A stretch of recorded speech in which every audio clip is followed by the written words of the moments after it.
Good morning and welcome to Farm Factor. I'm your host, Jamie Bloom. Today, Duane Toews visits with Keith Bolsen, a retired professor from Kansas State University, about silage, silage management, and safety. Then enjoy this week's Kansas soybean update. Next, Duane Toews and Keith Bolsen continue their talk about silage management. Then it's this week's Kansas Farm Bureau update, and we'll end with Plain Talk featuring Kyle and Duane. Stay with us.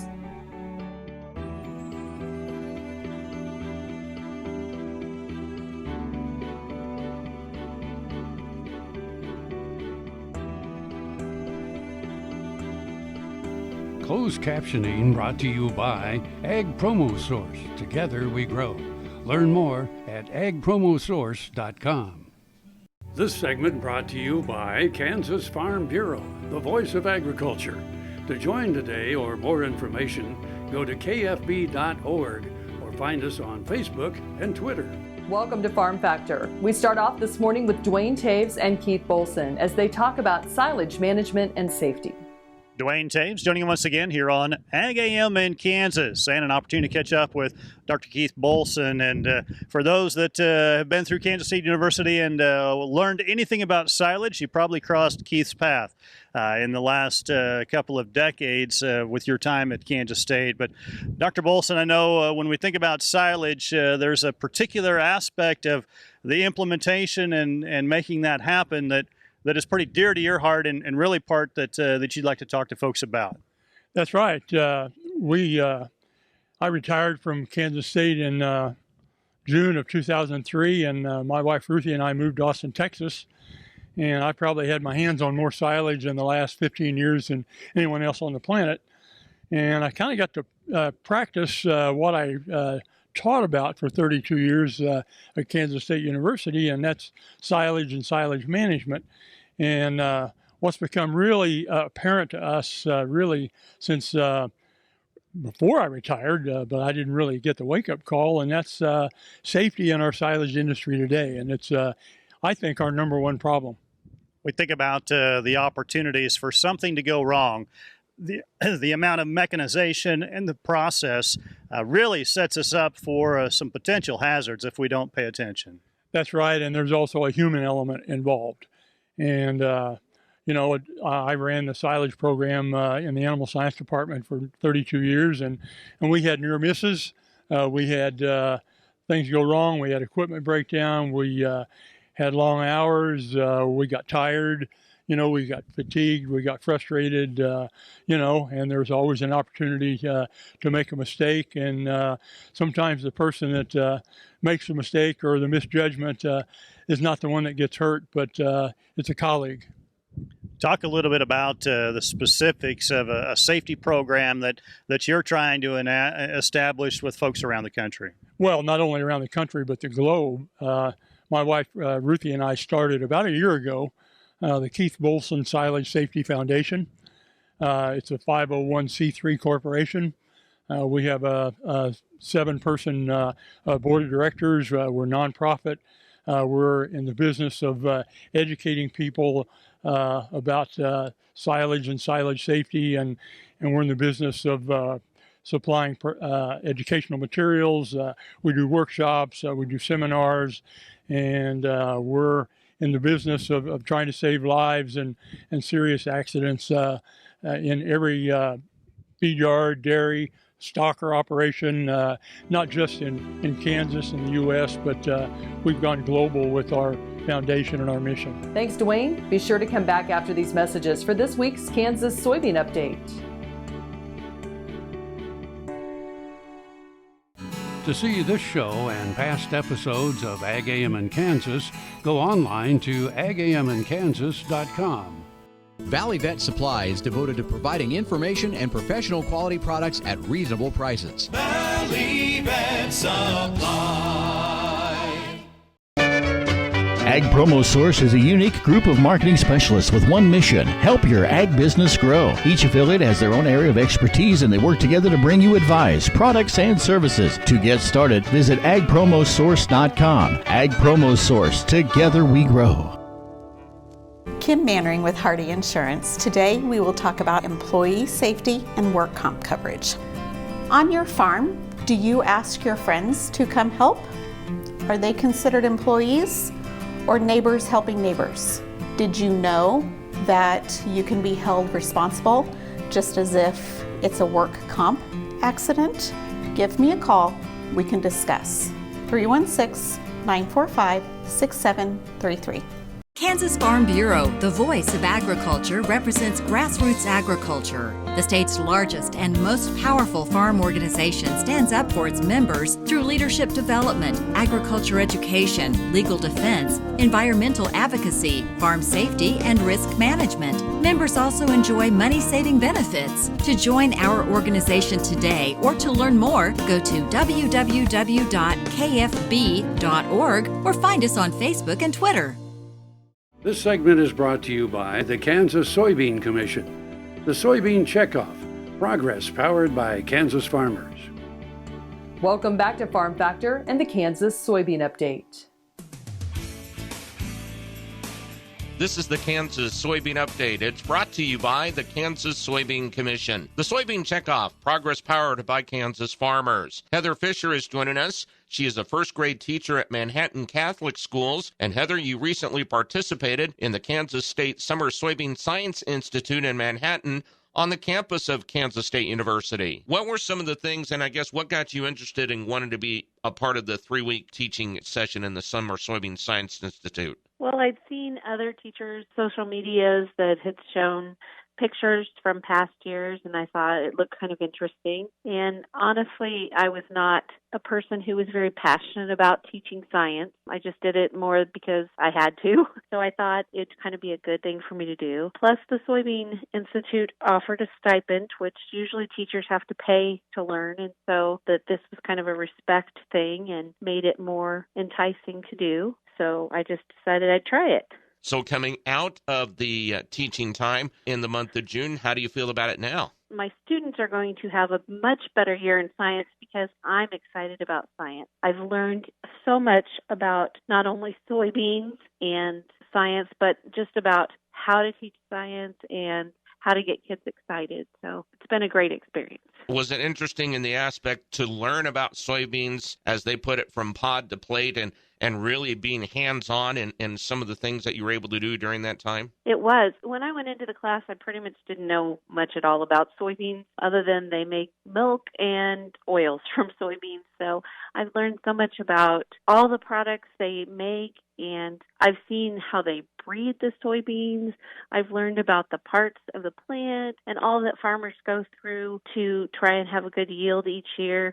I was amazed by the technology and all that goes into it to really get the good yield.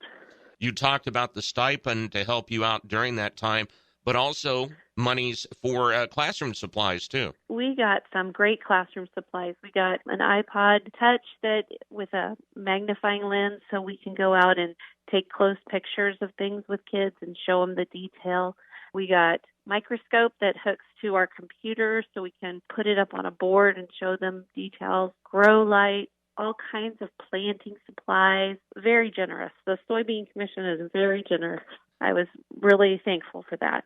That is Heather Fisher, a first-grade teacher at Manhattan Catholic Schools, who joins us on the Kansas Soybean Update. It's brought to you by the Kansas Soybean Commission. The Soybean Checkoff, progress powered by Kansas farmers. Learn more at kansassoybeans.org. For Kansas Soybeans, I'm Greg Akagi.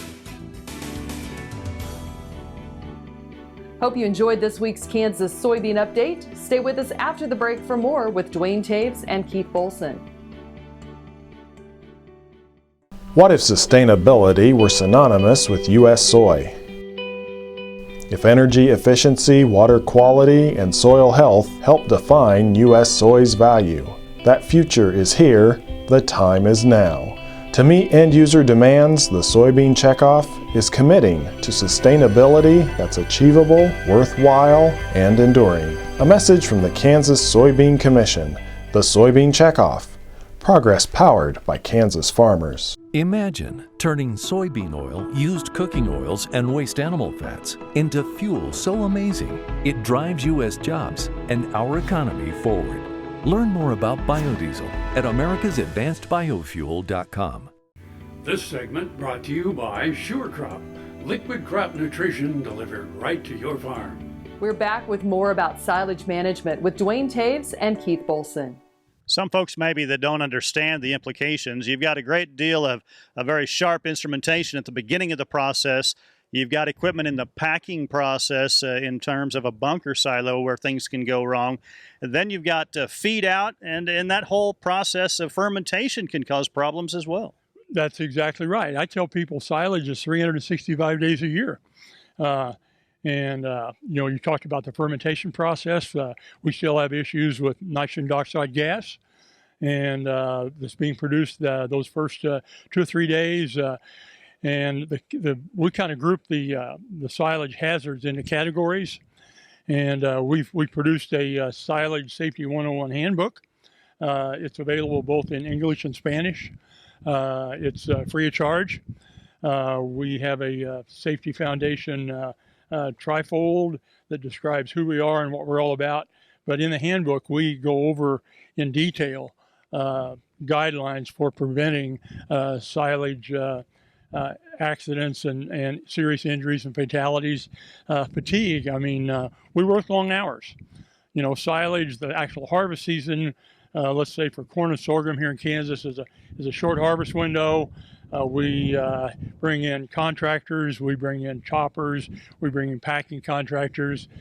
We have some of our employees who haven't performed that task, let's say, for almost a year. And so we talk about the importance of having team meetings ahead of time and talking about things we want to avoid and things we want to be sure of. If we're in the pit bunker pile doing the packing, we talk about the importance of truck drivers, and they get out of that truck, let's say to pull a sample, that they're wearing a safety vest to make them visible. Guys, we have fall from heights. We're making bunkers and piles larger than we were 20 or 25 years ago, and we're going to go up and uncover and remove plastic and tires. There's the possibility of falling off the face or going down with an avalanche. And then avalanches. Avalanches are unpredictable. They happen all the time. I think virtually every silage operation has had a near miss from an avalanche. And so, we have tractor rollovers. Right before you came over to talk to me about the interview, I was visiting with a student that was in my class in the late 1990s, and he was telling me about going over the edge of a bunker silo in a pack tractor, and fortunately was able to walk away. So, there's just a lot of hazards out there that we need to educate and remind and think safety first. Keith, if somebody would like that information, is there an easy place for them to get it? Absolutely. We have a website. It's www.silagesafety.org, and all of our information is on the website. And it's like I say, it's free of charge. My wife Ruthie is the treasurer of the foundation. She has all the materials at our house, and we're in the business of saving lives and education. And I would say that the Animal Science and Industry Department at K-State, I'm still a proud professor emeritus of, have been very supportive of us, and we as a foundation appreciate that. I think this is probably the fourth or fifth event in the last year that we've participated in as a foundation. Our thanks to Dr. Keith joining us here on Ag AM in Kansas. Jamie, we'll send it back to you. Thanks, Duane. Come back after the break for this week's Kansas Farm Bureau update. The Kansas Wheat Innovation Center in Manhattan is rediscovering ways to get improved varieties and new genetics in the hands of farmers faster. Grower-led and checkoff-funded research initiatives are bringing about positive change. This grassroots leadership provides a strong voice in Topeka and Washington, D.C. Now is the time to partner with Kansas Wheat in moving wheat forward. Kansas Wheat Commission and Kansas Association of Wheat Growers. Farmers investing in their future and yours. Log on to rediscoverwheat.org. As fourth-generation farmers themselves, Heinen Brothers Ag Service understands the risk and rewards of farming. So when it comes to quality aerial and ground application, fertilizer, ag chemicals, and anhydrous ammonia, call Heinen Brothers Ag today, 800-760-4964. Earlier in my life, I rode bucking horses and rodeos, and my shoulders took such a beating, and that was probably the reason for having several previous surgeries on both shoulders. about a year ago, I decided that I didn't want to have another surgery. And so I contacted Kansas Regenerative Medicine, took their treatment process. It was relatively pain-free. Now, after 8 months, my shoulders have healed to the point where I think I'm probably 90 to 95% of normal. It takes a couple of months to start to see results and feel real progress. That continued to increase gradually until now at approximately 8 months. And I'm extremely pleased. I've got full range of motion. I can lift weights, I can throw, I can do a lot of things that I couldn't do without a lot of pain previously. So I'm tickled to death with the results, and I'd recommend this process to anyone. This segment brought to you by Kansas Farm Bureau, the voice of agriculture. To join today or more information, go to kfb.org or find us on Facebook and Twitter. Welcome back to Farm Factor and the Kansas Farm Bureau Update. Kansas Farm Bureau is celebrating 100 years by going on tour across Kansas, and we want our members to join in. On Monday, July 29th, we will tour Juniper Hills Farms, a first-generation farm with more than 150 acres of USDA-certified organic land, along with 400 acres of conventional farmland in Douglas County. Then we will have lunch at Dale Banks Angus Ranch, a fifth-generation ranch in Greenwood County. After lunch, we will head to learn about an innovative Ag in the Classroom program at Bluestem Elementary in Butler County, followed by an evening meal at Eberly Farms in Sedgwick County. On Tuesday, July 30th, our day will start with a tour of Cargill's new protein headquarters in Wichita. Members can tour the Stafford County Flour Mill and Water Tech Farm in Pawnee County. Finally, on Wednesday, July 31st, we will head west to tour New Life, a sorghum processing facility in Scott County. Then make our way north to see research in action at the K-State Northwest Kansas Research Center in Colby. We will end our tour with an evening meal at the Prairie Museum in Thomas County. Space is limited and members are responsible for their own transportation. Meals are $10. To register, visit www.kfb.org. Stay with us. We'll be back after the break with Plain Talk. KFRM is one of the largest farm radio stations in the nation, dedicated to informing and entertaining rural listeners from northern Oklahoma to southwestern Nebraska. You can catch KFRM in many ways. Of course, 550 on the AM dial, streaming at kfrm.com, or on your smartphone by going to the TuneIn Radio app, or on Ag AM in Kansas on Tuesdays and Facebook every day of the week. KFRM, tune us in. You'll be glad you did. Hey folks, welcome. I'm here with Holly Martin of the High Plains Journal, and she has some exciting news to share. Yeah, we're having Cattle U here in Dodge City on July 31st and August 1st. It's going to be a great event, and I am so thankful that you would bring it here to Dodge City in Kansas. Yeah, it's the heart of cattle country. We were going to have a great speaker lineup, just as you know, you're going to be a part of it. Well, I looked at the speaker lineup, and I was just blown away. It's going to be something there for everyone. Absolutely. Hope that people come and spend 2 days with us learning. And it's not just for feedlot operators. No. Cow-calf producers, stockers, there's a little something for everybody. Yeah, and you're going to have a trade show with it? Yeah, trade show, great information to be able to learn in the educational sessions and then go outside and be able to find partners to work with. Come network with a bunch of cattle producers here in Dodge City. We're all going to be here, and it's going to be a great time. Thank you so much, Holly. Thank you. Kim Mannering with Hardy Insurance. Today we will talk about umbrella coverage. Did you know that if your cattle get out, you could be held liable for that? Call me. Let's have a discussion. 316-945-6733. Sure Crop Fertilizers was started by my father, Don Sherman, and my mother, Shirley Sherman. Family business that started in the 80s. We predominantly focus on plant nutrients and what we can do to give growers better responses with the fertilizer dollars that they do, and what we can do to make those things work better for the grower.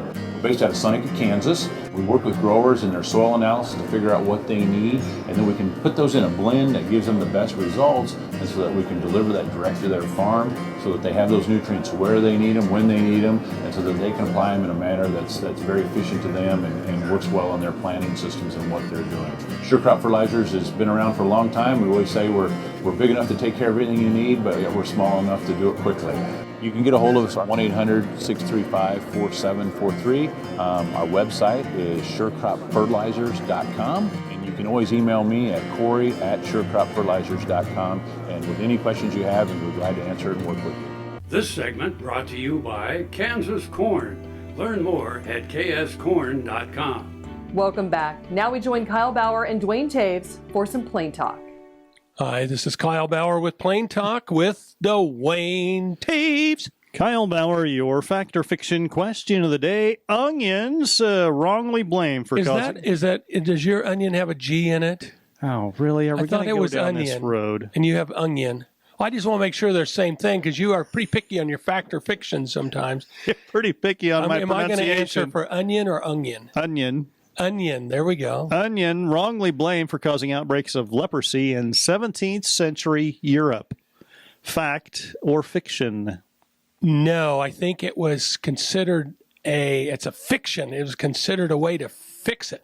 I don't know about onions. However, it was the potato that got the bad rap. Bad rap on leprosy. I got a W. Hot dog. Put one in the W. You may have heard that recently there's a lot of hoo-ha around about the promised crop from God, hemp. Okay. Hemp. I hadn't really heard it named that way. It's going to solve all the problems of agriculture, and it came through now on the federal farm bill. Right. Now, just so everybody understands, hemp is not the same as marijuana. Correct. One's industrial. Right. One's and it was raised something widely, different. Prior to World War II. Okay. It was outlawed, I believe, in 1937. Then they put it back in law during World War II because they needed the products. And then immediately after World War II, they outlawed it again. Why? Well, depends who you ask, and I don't want to get into that. But is that about the Prohibition time? Well, they actually, there's a lot of conspiracy theory people, and quite honestly, I suspect they're right, that said it had to do with the oil industry not wanting to compete with it because they could make plastics out of it, and certainly back then I thought all they did was made rope. No, they did lots a lot of other things out of it too. Okay. Yeah. But nowadays, with the hemp coming back, these are all the things that they're going to make: apparel, fabrics, bags, shoes, socks. I just didn't know we were short of something to make those things out of. But let's go on. Technical textiles like rope and netting and canvas and carpeting. We used before. I didn't know we were short of those we're not things. short, but if you can make it out of something natural instead of something unnatural. Natural like cotton or wool? No, like the carpet backing, a lot of that was petroleum-based. Oh, why was it petroleum-based? Because it was cheap. And it did a good job. Right. Yeah, well, how about these building materials, fiberboard, insulation, and filler and concrete? Okay.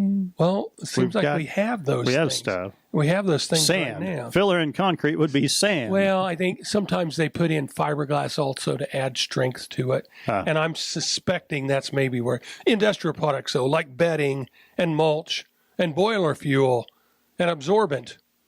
Well, wait a minute. We've kind of got those already. I mean, there's millions and bazillions of acres of trees in the United States are go unharvested every year because there isn't a market for them. Right. Oh, but paper, printing paper, cigarette filters, newsprint, packaging, and cardboard.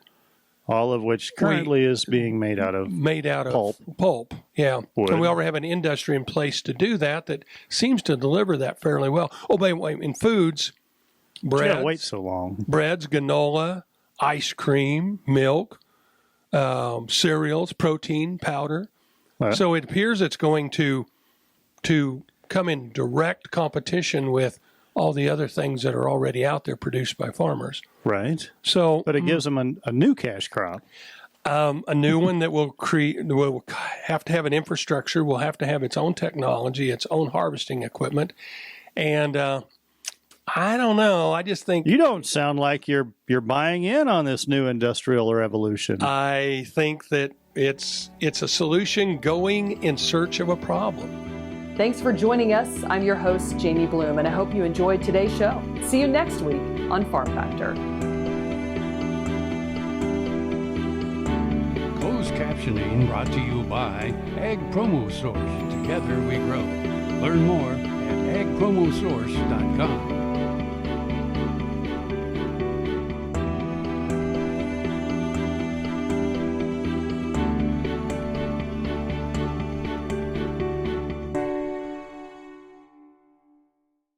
To see this show and past episodes of Ag AM in Kansas, go online to agamandkansas.com.